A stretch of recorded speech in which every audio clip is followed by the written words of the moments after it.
배가 점점 나오는데 체중은 그대로라면 그냥 넘기시면 안 됩니다. 특히 60대, 70대 이후에는 단순한 살 문제가 아니라 장 상태와 생활 습관 문제일 가능성이 큽니다. 그런데 많은 분들이 이럴 때 매실청이나 들기름을 좋다고 해서 무작정 드십니다. 문제는 이걸 제대로 모르고 드시면 효과보다 부담이 먼저 올 수 있다는 겁니다. 지금 내 상태가 어떤지 그리고 무엇을 조심해야 하는지 지금부터 꼭 확인해 보셔야 합니다. 최근에 진료실에서 흔히 보게 되는 모습이 있습니다. 체중은 크게 늘지 않았는데 배만 유독 불룩하게 나온 경우입니다. 얼굴이나 팔, 다리는 그대로인데 배만 나온 분들이죠.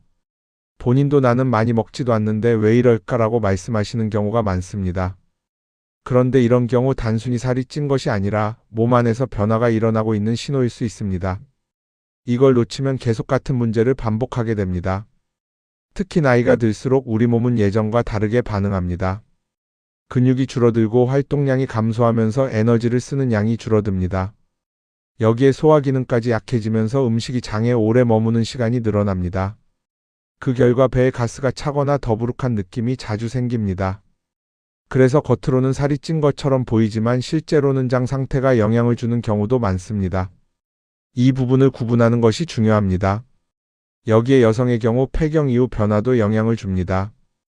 여성 호르몬이 줄어들면 지방이 복부 쪽으로 더 쉽게 쌓이게 됩니다. 그래서 예전과 같은 식사를 해도 체형이 달라 보일 수 있습니다. 특히 내장 지방이 늘어나면 겉으로 보기에도 배가 더 나와 보입니다. 이건 단순한 외형의 문제가 아니라 건강과도 연결될 수 있기 때문에 가볍게 넘기면 안 됩니다. 그런데 여기서 많은 분들이 놓치는 것이 있습니다. 배가 나온 이유가 지방만이 아니라는 점입니다. 실제로는 변비나 장 운동 저하, 가스가 함께 작용하는 경우가 많습니다. 밥만 먹으면 배가 빵빵해지고 화장실 가는 것도 힘들고 아침에 일어나면 몸이 무겁게 느껴지는 분들, 이 경우가 여기에 해당됩니다. 이 상태를 그대로 두면 점점 활동이 줄어들고 더 악순환이 생깁니다. 이럴 때 많은 분들이 찾는 방법이 바로 매실청입니다. 매실은 오래전부터 소화에 도움을 주는 식품으로 알려져 있습니다. 구연산이 들어있어서 입맛을 돋우고 식후 더부룩함을 줄이는 데 도움을 줄 수 있습니다. 특히 물을 잘 안 드시는 분들이 매실청을 희석해서 마시면 자연스럽게 수분 섭취가 늘어나면서 장 움직임이 편해지는 경우도 있습니다. 그래서 실제로 변이 조금 더 부드러워졌다고 느끼는 분들도 있습니다. 하지만 여기서 반드시 짚고 넘어가야 할 부분이 있습니다. 매실청이 장을 청소하거나 오래된 변을 제거한다는 표현은 과장된 설명입니다. 이런 이야기를 그대로 믿고 너무 많은 양을 드시는 분들도 계십니다. 매실청은 어디까지나 보조적인 역할을 하는 식품입니다. 그리고 중요한 점 하나 더 있습니다. 매실청에는 당분이 들어 있습니다. 이걸 놓치면 오히려 혈당 관리에 부담이 될 수 있습니다. 또 하나 많이 함께 사용하는 것이 들기름입니다. 들기름은 오메가3 지방산이 풍부해서 건강한 지방을 보충하는 데 도움이 될 수 있습니다. 특히 나이가 들수록 식단에서 좋은 지방을 챙기는 것은 중요합니다.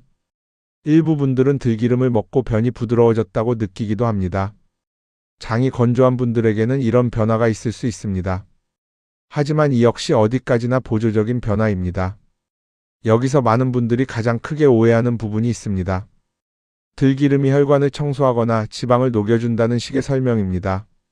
이런 표현은 이해를 돕기 위한 비유일 수는 있지만 실제와는 다릅니다. 들기름은 좋은 지방을 공급하는 식품이지 이미 쌓인 지방을 없애는 역할을 하는 것은 아닙니다. 이 차이를 모르고 드시면 기대가 달라지고 실망하게 됩니다. 그렇다면 매실청과 들기름을 함께 먹으면 어떤 변화가 생길까요? 일부 분들은 배가 줄어든 느낌을 받기도 합니다.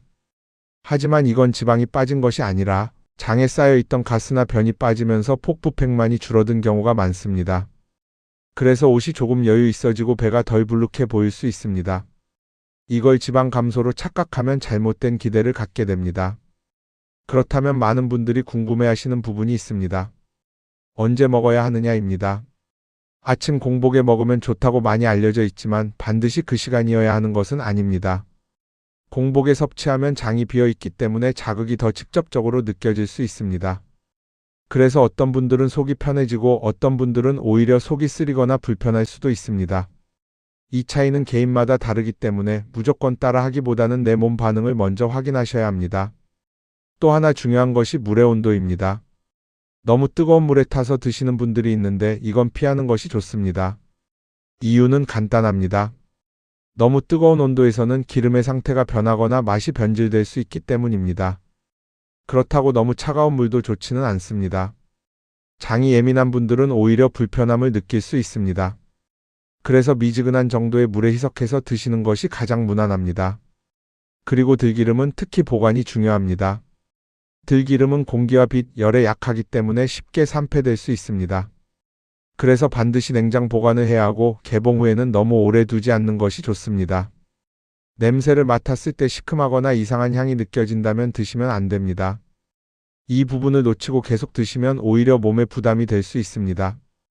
또 한 가지 놓치기 쉬운 부분이 있습니다. 바로 매실청의 당분입니다. 매실청은 건강식처럼 느껴지지만 설탕이 들어간 식품입니다. 특히 당뇨가 있거나 혈당이 높은 분들은 반드시 양을 조절해야 합니다. 많이 먹는다고 더 좋아지는 것이 아니라 오히려 혈당을 올릴 수 있습니다. 그래서 반드시 물에 충분히 희석해서 적은 양부터 시작하는 것이 중요합니다. 이 부분을 모르고 드시는 분들이 생각보다 많습니다. 그렇다면 실제로 어떻게 시작하면 좋을까요? 방법은 어렵지 않습니다. 아침에 일어나서 미지근한 물 한 컵을 먼저 마셔보세요. 그리고 매실청은 아주 소량만 넣어서 희석해 드셔보는 것이 좋습니다. 들기름은 공복에 억지로 마시기보다는 나물이나 반찬에 자연스럽게 곁들이는 것이 더 부담이 적습니다. 중요한 것은 한 번에 많이 하는 것이 아니라 천천히 몸 반응을 보면서 조절하는 것입니다. 그리고 여기서 효과를 결정하는 가장 중요한 부분이 있습니다. 바로 생활 습관입니다. 식후 30분 정도 가볍게 걷는 습관만으로도 장 움직임이 달라질 수 있습니다. 또 식사를 할 때 채소를 먼저 먹는 것만으로도 과식을 줄일 수 있습니다. 저녁을 너무 늦게 먹지 않는 것도 중요합니다. 이 기본적인 습관이 함께 가지 않으면 어떤 방법을 써도 큰 변화를 느끼기 어렵습니다. 많은 분들이 이걸 먹으면 바로 빠질까? 를 기대하십니다. 하지만 현실은 그렇지 않습니다. 매실청과 들기름은 몸의 흐름을 조금 도와주는 역할을 할 수는 있지만 체지방을 직접 줄여주는 방법은 아닙니다. 그래서 체중이 크게 줄지 않는다고 해서 실망하실 필요도 없습니다. 대신 복부가 덜 불편해지고 몸이 조금 가벼워지는 변화를 느끼는 것이 더 현실적인 변화입니다.